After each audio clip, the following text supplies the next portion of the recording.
Today, in talk number 4 in the series Retreat for Everyone, the Memorial of the Cross, trying to take Sheen's explanation of the Mass and put it in a 3-minute little video.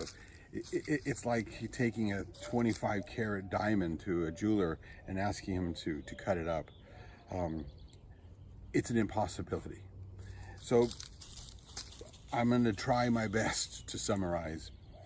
In Sheen's work, he gives us that correlation looking at the life of Christ. First, that Christ came to die. You and I come to live, and yet Christ came to die.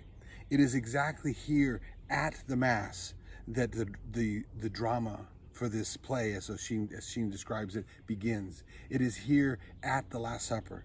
It begins at the Last Supper and culminates to the cross.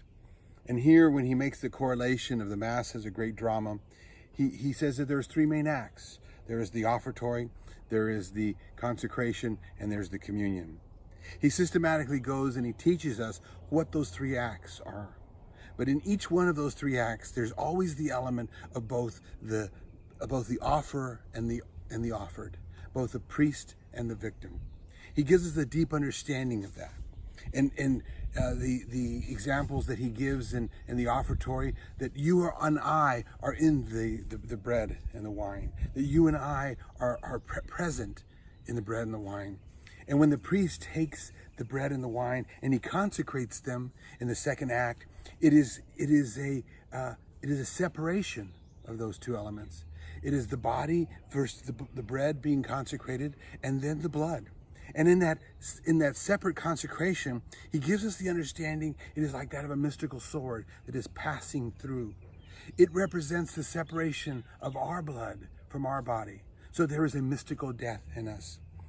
Jesus says that unless you die to yourself, you cannot be born into the kingdom. And so he gives us that deep understanding.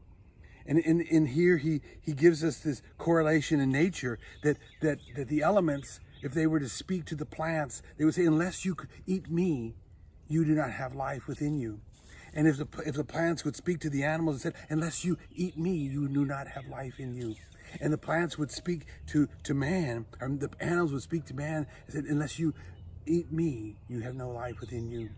And here is Christ who's saying to man, unless you eat me, you have no life in you. He gives us that deep understanding that Christ is inviting us to a higher level of kingdom. And then finally, in the communion, he gives us this understanding that it is not just us consuming Christ, because if we were just consuming Christ's blood and consuming his body, they would be parasitic. They would be parasites on Christ himself. But rather, he gives us this dimension that we have to die to our lower self, that it is us dying to our lower self, and then doing so, we are raised to that higher life.